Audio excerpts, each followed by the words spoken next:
지난 5년간 몇천 퍼센트, 몇만 퍼센트의 수익률을 올린 종목들도 있어요. 그런데 이런 종목들은 대부분 바이오 테크놀로지, 또 신기술 분야에 속해 있습니다. 시장에서의 이 급격한 성장과 혁신적인 기술 개발로 인해서 높은 수익을 기록하고 있는데, 그런데 이 기업들은 대부분 일반인들이 잘 알지 못하는 생소한 중소기업들이 대부분이고, 또 믿고 장기적으로 투자를 할 수 있는 대형 기업들, 이 기준으로 본다면 지난달 5월 9일 기준으로 지난 5년간 엔비디아가 약 1400% 이상의 놀라운 수익률로 업계를 선도하고 있습니다. 테슬라는 460%의 수익률로 그 다음으로 높은 실적을 기록하고 있습니다. 아마존을 제외한 대부분의 기업들은 5년 수익률이 2배, 100%를 넘었어요. 그런데 아마존만 가장 많이 떨어졌어요. 약 62%에 그치고 있습니다. 그런데 이 매그니피센트 세븐의 장점, 특징, 투자를 해야 하는 이유, 이런 것을 살펴보면 전 세계에서 다른 국가들에게는 없는 오로지 미국에만 있는 글로벌 기술 리더십 기업들입니다. 이 기업들은 완전히 넘사벽 기업들이에요. 이 기업들은 AI, 클라우드, 전기차, 반도체, 디지털 광고 등의 미래 산업을 주도하는 기업들입니다. 특히 엔비디아는 AI 반도체 시장에서 어느 기업도 따라올 수 없는 독점적 지위를 확보하고 있습니다. 또 막대한 현금 흐름과 높은 수익성에 있어요. 애플, 마이크로소프트 등은 현금 창출 능력이 매우 뛰어납니다. 그래서 배당, 자사주 매입도 활발해서 주주 환원이 우수합니다. 또 네트워크 효과와 진입 장벽이 아주 높습니다. 플랫폼 기업이죠. 페이스북, 또 구글, 알파벳, 사용자 기반의 네트워크 효과로 경쟁사 진입을 어렵게 만듭니다. 또 아마존은 물류와 구독 모델 결합으로 강력한 락인 효과를 보유하고 있습니다. 락인 효과, 이 락인 에펙트라는 것은 사용자가 특정 제품이나 서비스에 익숙해지고 종속이 되면서 다른 제품이나 서비스로 쉽게 전환하지 못하게 되는 현상. 어떤 전자기기를 쓰게 되면 거기에 익숙해지게 되죠. 그러다가 새로운 걸 쓰게 되면 처음에는 좀 힘들어집니다. 그런 현상을 얘기합니다. 예를 들어서 애플, 아이폰, 또 아이클라우드, 또 에어팟, 또 맥 생태계, 이런 다른 브랜드로 전환 시에는 많은 불편함을 유발하게 됩니다. 새 플랫폼을 배우는데 시간, 노력이 들어가기죠. 또 전환 비용, 데이터를 옮기거나 기존 서비스를 해지할 때 비용이 발생합니다. 여러 기능이 유기적으로 연결이 되어 있어서 부분적인 전환은 어렵게 또 만들어져요. 그래서 심리적으로 익숙해지죠. 오랜 사용으로 인해서 다른 서비스를 불편하게 느끼게 합니다. 그래서 락인 효과를 가진 기업은 고객 유지율이 높고, 또 구독과 재구매, 반복 매출을 안정적으로 또 확보할 수 있어요. 그리고 시장 지배력을 강화할 수 있어서 장기 투자 매력이 큽니다. 그의 대표적인 종목 중에 하나가 또 애플이에요.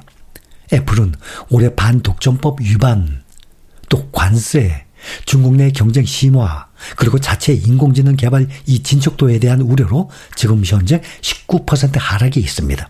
그러나 애플에 대해서 낙관적인 전망을 유지하는 이 한 가지 이유는 현재 전 세계적으로 사용이 되고 있는 애플 제품의 수가 엄청나게 많기 때문이에요.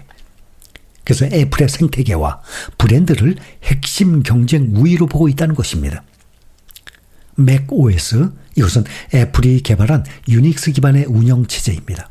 또 iOS, 애플의 자사의 스마트폰 전용으로 개발한 모바일 운영체제입니다. 또 아이패드 OS, 애플의 아이패드 전용 태블릿 컴퓨터 운영체제예요.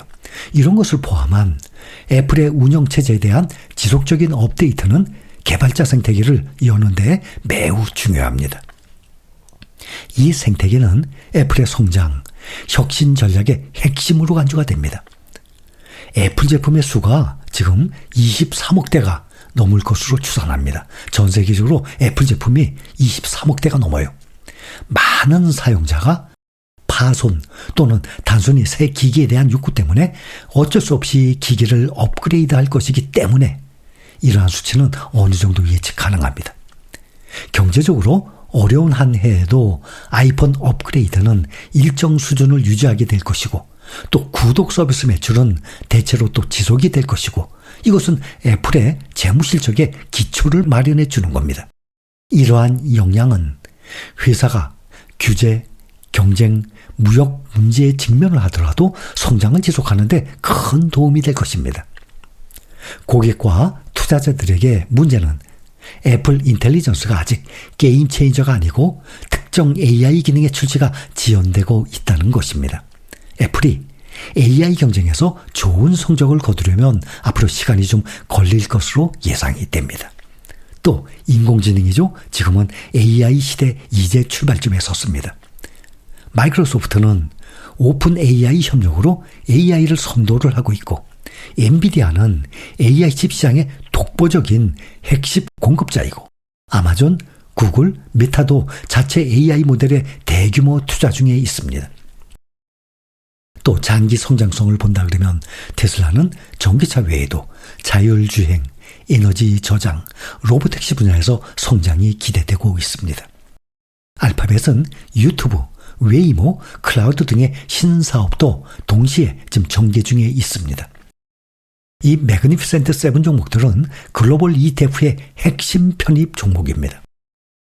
S&P 500에 들어가 있죠. 나스닥 100, 이 QQQ나 VOO, SPY, IVV 등 이 대형 ETF의 최상위 비중을 차지하고 있어요. 전 세계 기관 투자자와 개인 투자자들의 기본 포트폴리오 구성 자산입니다.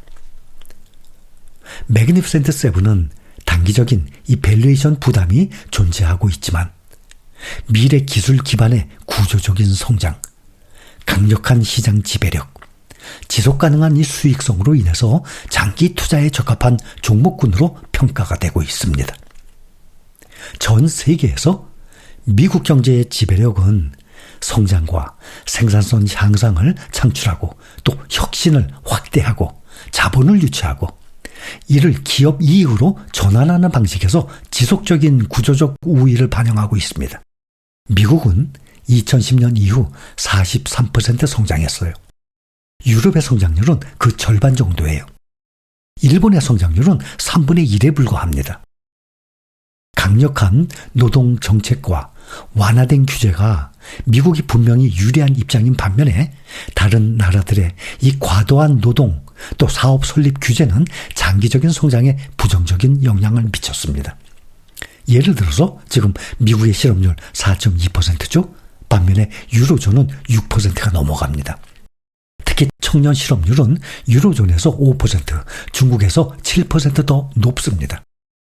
또한 지난 10년간 미국의 신규 사업 신청 건수가 거의 2배로 증가한 반면에 유로존의 사업 설립 건수는 같은 기간 동안 26% 증가하는 데 그쳤습니다. 그러니 미국의 4분의 1밖에 안 되죠. 간단히 말해서 미국에서는 자본과 좋은 아이디어가 더 나은 대우와 보상을 받는다는 뜻이에요. 더욱이 며칠 전에도 설명을 해드렸죠. 2010년 이후 미국 근로자의 생산성은 유로존, 캐나다, 영국의 2배에 달합니다. 이런 생산성 격차가 2019년 이후 더욱 심화가 됐습니다. 그렇게 심하게 된 이유는 미국의 생산성은 증가를 했는데 반대로 다른 지역의 생산성은 감소했기 때문입니다. 미국 기업 부문 전반에 걸쳐서 도입이 되고 있는 미국 주도의 인공지능 혁신은 앞으로 생산성 격차를 더욱 확대할 것입니다. 이런 혁신에 필요한 시드머니와 벤처 캐피탈은 다른 곳에서는 찾아볼 수 없을 정도로 미국에는 엄청납니다. 미국 가구의 현재 60% 이상이 증권사, 이 계좌, 또 IRA, 또 401k를 통해서 주식을 보유하고 있어요. 이것은 다른 시장에서는 찾아볼 수 없는 투자 수준입니다.